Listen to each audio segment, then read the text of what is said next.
Welcome to the channel, everyone. Let's choke on that red pill and tumble down the rabbit hole together, shall we? In the fall of 2022, a TikTok user went viral because she inexplicably started digging a tunnel under her home in the suburbs. Wearing a dress and pearls and lipstick the entire time, she picked up a pickaxe and a shovel and a jackhammer and just started digging. She had no permits, no permission, or detailed plans. She had no experience or training doing this. Again, she lived in the suburbs. She had neighbors who did not know she was doing this. Thus began a bizarre and harrowing journey, and it does not end the way many of you are thinking it will. She continued digging for weeks and months, basically solving problems as she ran across them. She built a complex minecart, elevator, and chute system to move the tons and tons of waste rock. Her modest suburban home filled with hundreds of bags of concrete and mining equipment as the project became more and more elaborate. What initially she claimed was going to be a storm shelter became a system of tunnels and then a mine. Comments flooded with people either predicting disaster or asking if this was all a hoax somehow. Along the way, she had to stop and figure out how to hook up the electricity and the ventilation and the water removal. She had to figure out on the fly how one woman working alone would pour concrete to form a ceiling, learning how to weld a sheet metal form for the concrete and how to get the rebar in place. And about once a month, she would go viral on TikTok from people saying, "Why isn't anyone stopping this?" She had created thousands of square feet of empty space, digging further and further underground. What if this all collapsed and created a sinkhole that dragged all of her neighbors' homes down with it? Until finally, predictably, at the end of 2023, sanity prevailed. A TikTok user tracked down her location and reported her to her local authorities. The government came in and shut it down and explained, if you're going to do something like this, you would have to have permits. You would have to have submitted detailed plans and had them approved at every step of the way. Engineers would have to analyze the plans. They would have to visit the site. The process takes months, if not years, and you have to pay thousands of dollars in fees. That's how things work in the real world. The real world is not Minecraft. You can't just pick up a pickaxe and start digging. But as some of you might have expected, that was not the end of the story, because what happens when you tell a person like this that they can't dig without a bunch of paperwork saying that they can do so? The answer is that she went out and did it. She spent all of 2024 going back and forth with the authorities, drawing up detailed plans and getting all of the permits. To her, this was just one more obstacle, no different than running to a particularly difficult layer of rock. She just looked up what needed to be done and did it, and now she has approval to keep digging. Because she understands something that I think very few people do, which is that the stone is not as hard as it looks. The account is called Engineer Everything, though the search bar always just suggests Tunnel Lady. The thought of a neighbor tunneling underneath their house and potentially causing a sinkhole in your neighborhood, I personally can't believe that the city actually let her go ahead and continue. This is why I moved to the country. I'm a retired Secret Service agent. I think I know a thing or two about protection and how to get through life safely. I protected presidents for 25 years, and unfortunately I have a pretty bad feeling about what's happening right now. If you take a close look at this early morning hours event that took place down in Louisiana, and then over later, a few hours later in Nevada, I don't believe in coincidences. Okay, you might, I don't. I think you should do yourself a favor and check out Sarah Adams. Sean Ryan's interviewed her several times, and she's been talking about what's coming our way in 2025. And if what she's talking about is what just happened, they wasted no time. Get it? You should be ready to protect yourself and defend yourself and your family. I'm not saying live in fear and be a hermit, but when you go out, for God's sake, pay attention to what's going on around you. Unfortunately, I think it's here. Now, when you look into this, there seems to be rumors of civil war. Our countries have been flooded with illegal immigrants. Is it fear porn, or should we be concerned? We look at their rockets. This is how they claim they get into outer space, is these rockets. Their rockets never go straight up. Every single rocket launch from a government space agency, you'll notice, follows a parabolic curve. It goes up It reaches a peak, but what they do is as the rocket starts coming back down, they make sure that it goes down over the ocean, out of the way of any curious observers. Anyone who can see it coming back down to Earth asks, hey, how come the rocket's not going up anymore? Well, it's going around the curvature of the Earth, is what they tell us. So every single rocket, the reason that it follows a parabolic curve, they say, is because it's going around the curvature of the Earth. The real reason is they can't get up any higher than that. I'm trying to tell you, the only thing that's been to space is your imagination. They tell us that the Earth is a sphere. They show us pictures of a sphere, of a circle. It's a perfect circle. And then they come out and they say, well, it's actually an oblate spheroid. Oh, what's that? Well, it's a sphere that's flattened at both poles, so it's more of an oval shape. It actually bulges out south of the equator, as well as being flattened at the poles. So it's more pear-shaped. So it's not actually a sphere. It's oblate. And officially it's an oblate spheroid. That's what we call it. But not only that, it's slightly wider below the equator than above the equator. A little chubbier. A little chubbier. Yeah. Chubby's a good word. It's like pear-shaped. So now it's pear-shaped. So why are all of these official NASA photos and videos showing perfect spheres when it's actually an oblate spheroid or a pear-shaped spheroid? They can't get their story straight. And the reason they keep changing it is that to fit the model, they have to change the shape of the Earth. South of the equator is larger than north of the equator because lines of longitude that just extend outwards, they don't contract back. So they concede that in their pear model. They say, well, the side bulges out south of the equator. It's bigger south of the equator. Yeah, it is, because it's flat. But instead of admitting that, they just, make tweaks to their model as time goes on. They say that the ball Earth tilts back 23.5 degrees. That's another tweak they made because we can see Polaris, which is right over the North Pole, from 23.5 degrees south latitude. Shouldn't be able to see that on a ball. So they just tilt the Earth back and then okay, now you can see it. And so they come up with explanations in reverse like this. Damage control, reverse engineered explanations. One of the first questions that seems to pop in people's minds when they first come across this information is, why would they lie? Is it to hide God? Is it to create a false paradigm for us? How many still think they're telling the truth? Now here's a knife that could get you arrested in most parts of the world. And this time, I'm not talking about a gravity knife or an OTF trench dagger. This time I'm talking about the Italian stiletto. It has a huge 13-inch blade that swings open just by pressing this button. And it was used for so many stabbings that it was banned by Congress in 1958. I don't know about you guys, but I like cool knives. I don't think any of them should be banned. If someone wants to do harm, they're gonna find a way. How do we know that the moon is a sphere? Have we ever seen the other side of it? No. I will let my friend Karen B show you a little demonstration. When something is round and too far away from you, you cannot say what shape it is. It can be a flat plate, it can be oblate, it can be concave, it can be a sphere. You just can't tell. Here are 4 objects. They all look round, right?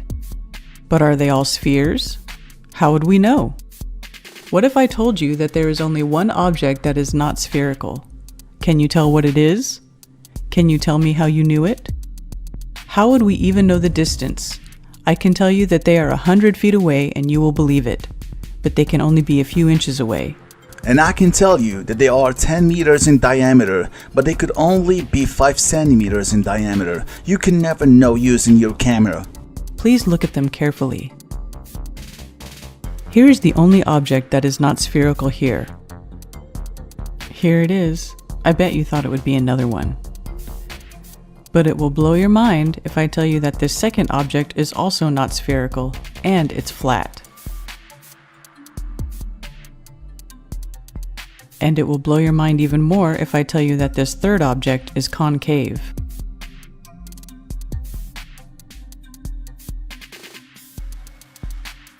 But how about this one? This is the only spherical object. We could have an oblate object and you would think it's spherical as well.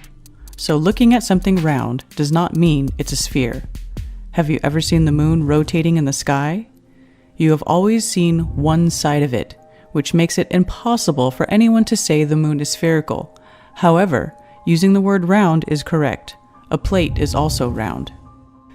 Look at this moon right here. Does it look round? Yes. Does it look like a sphere? Yes. Is it really a sphere? Let's find out. Well, it's not. It's flat. you got tricked again. It's fascinating being offered a new perspective. Everything is perception. It's probably wise to keep in mind that our eyes are limited. We may live in a third dimension, but we see in a two-dimensional frame due to our eyes. A group that I'm working with is trying to get them on a podcast, but they don't want their faces to be shown, so I'm trying to do everything that I can to get them to just air out everything that they possibly can about it. What if something actually happened in 2012 and you just don't know about it? So I've recently been doing some traveling, and I've gotten in touch with some individuals, specifically scientists. Two specific scientists, I'm not going to list their names out to the public. They have requested that their names not be revealed. But they used to work for CERN, okay? And this is where things get really interesting. They used to work at a place called Fermilab back in 2012. They were specifically part of the series of Minos experiments, okay? And they were actually part of the last Minos experiment that took place in 2016. Now, they were actually there when the LHC announced the first discovery of a Higgs-like particle back in 2012. Now, this is where things get interesting because they stated that they worked with somebody named Eliezer Rabinovici. Now, have you ever wondered to yourself, who owns CERN, right? Who runs CERN? Who's the CEO, etc., etc.? Well, here's the interesting thing, right? The CERN Council is actually the highest decision-making body for CERN. They're responsible for the administration's scientific, technical, and administrative matters. So they're actually making the decisions for CERN, okay? And here's a really interesting part about this is because Rabinovici himself was actually president of the CERN Council from 2022 up until now where they chose a new president. Rabinovici is an Israeli physicist. For example, one of them actually brought up the anomaly that appeared over Mexico last year. I'm sure you remember seeing it. If you didn't, you can go look up what it looks like. All you have to do is look up Mexico anomaly. You'll see it right there. Now look at where it appeared in Mexico, near Jalisco, Mexico, right? Well, the Minos experiment was shut down, dismantled, and removed. And then it was moved to Jalisco, Mexico. Now tell me, okay, when did Biden announce that he was stepping down from being a presidential candidate? And then when did that thing appear? Now all you really have to do is just take a look at that anomaly and then take a look at CERN's LHC. I mean, but here's the interesting thing, right? Because back in 2012, they said while they were actually conducting the Minos experiment, that it appeared in 2012 as well. And I'm sure you're familiar with the rumors of the Mayan calendar back in 2012. Let's just say that they confirmed something that I've been wondering about for many, many years now, okay? And I'm not even entirely sure that I can say it on TikTok, but let's just say it has to do with timelines. That was a fascinating story. It seems many people think that Mandela effect may be tied to CERN activities, shifts in reality, or just misremembering. I find myself affected by Mandela effect. Let me know what you guys think in the comments below. Hold it right here so don't slide back. Push, push. Don't let it fall. Get it up here. You got to step. You got to step. There you go. There you go. Nice. Don't let it fall back. You can't lean back. You got to lean forward. Lean forward. Keep your weight forward. There you go. There you go. Come on. Don't let it go back. It's not on the ground. It's not on the ground. Come forward. Yes, it's not on the ground, so it's going to slide like that. Keep pushing, just like that. There you go. Now, push yourself up and step. Get up here. Get up here. Push it. Push it forward. Forward. Oh, push it forward.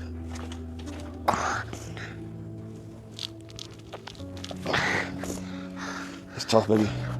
Lean all the way forward and push it. Lean it all the way forward. Lean it forward. Push. Push. Oh. You have to practice on this one. It can be frustrating, I know. But these are obstacles that might come up for real in life. So we gotta figure it out. I know it. I know it. It's frustrating, but we know we can get it. Everything we've tried has been frustrating at some point. But as we work on it, we'll get it. Alright? Come here. Turn your body. Turn your body, don't fall. Uh-oh. So your legs don't hurt. There.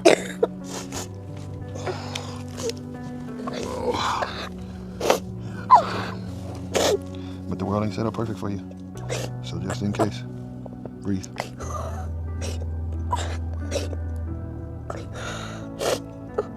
Now, if that didn't touch your soul, you must be made of stone. I truly respect this man and the way he never gives up, the commitment and devotion to his son to help him walk. Truly inspiring. Makes you a little more thankful, doesn't it? Let's look at the photo. You say that's me? Okay, check out the name badge. It says Aldrin. Looks like you're right. But notice the helmet. Can you see my face? No. This is a secret I've been keeping for almost half a century. On July 20th, 1969, Neil Armstrong and I pulled off humanity's first extraterrestrial prank. What was the scariest moment of the journey? Scariest? It didn't happen. It could have been scary. Why has nobody been to the moon in such a long time? That's not an 8-year-old's question. That's my question. I want to know, but I think I know. Because we didn't go there, and that's the way it happened. And if it didn't happen, it's nice to know why it didn't happen. So in the future, if we want to keep doing something, we need to know why something stopped in the past that we wanted to keep it going. Money is a good thing. If you want to buy new things, new rockets, instead of keep doing the same thing over, then it's going to cost more money. And other things need more money too. So having achieved what the president wanted us to do, and then what thousands, millions of people in America and millions of people around the world. You know, when we toured around the world after we came back, the most fascinating observation was signs that said, we did it. Not just us, not just America, but we, the world, different countries. They felt like they were part of what we were able to do. And that made us feel very good. Would you go to the moon, Buzz, or not? He seems to be getting more confused in his old age.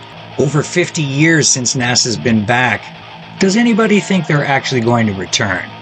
So here I am minding my own business on Reddit when I found Escaping Prison Planet. And for the next 3 hours, I dove too deep. Here's the gist of it. Essentially, we're all trapped here on Earth. We're all trapped here, and everything we know about, like all the religions that believe in reincarnation, all these different things, we keep coming back to this Earth because there are astral beings that are harvesting our energy, and they are trapping us here. Sounds crazy, right? Sounds crazy. Well, let's get into the details. Apparently these beings that are controlling us are these reptilian beings that you always hear about. Well, let's dive into it. In Jainism and Hinduism, they have Nagas, half human, half serpent. The Aztec Empire talked about a serpent-like god that they called Quetzalcoatl. Surely 2 instances, right? This is just a coincidence. African shamans talk about the Shitari, and it is a race of reptilian beings.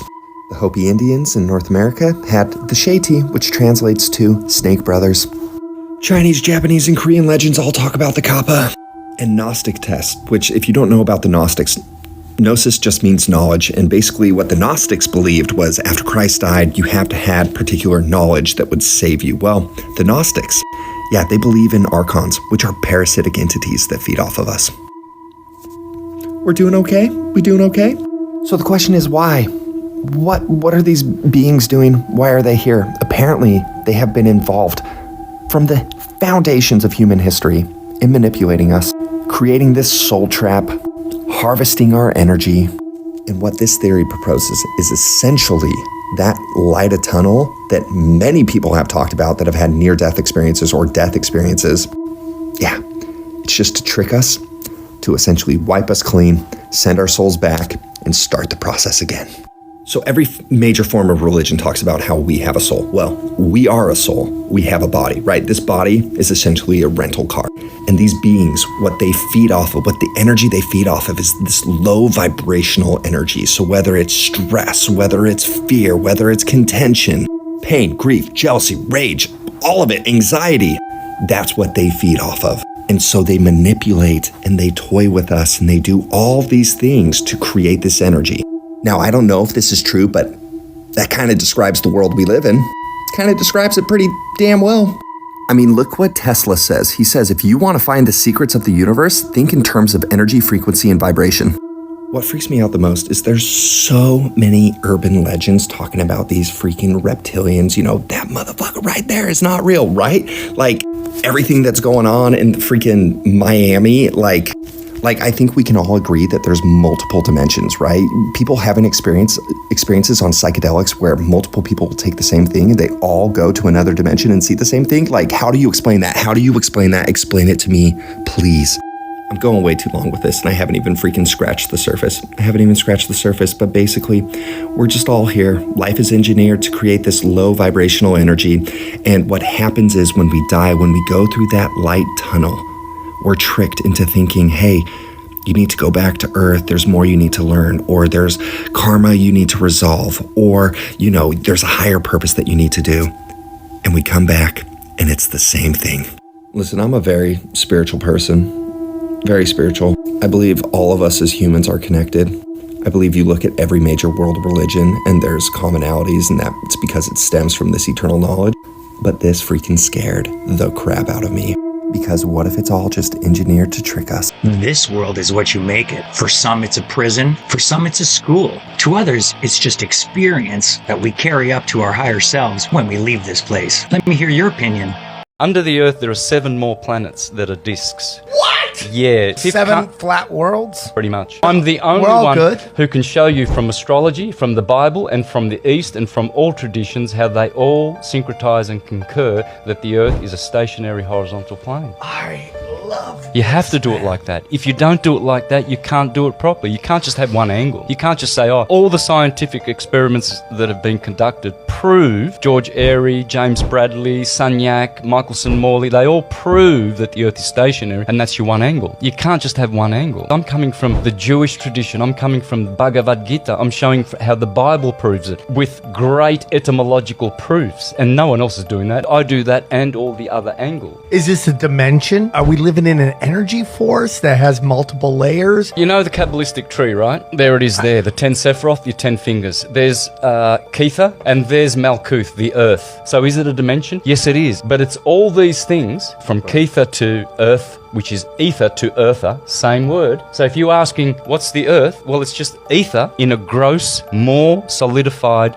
form. Santos Bonacci is a fascinating man. He's been speaking for decades on these matters. For those wanting to do a deep dive into Gnostics, entomology, I highly recommend checking him out. Anyways, that's all I have for you today. Thanks for coming. Bye.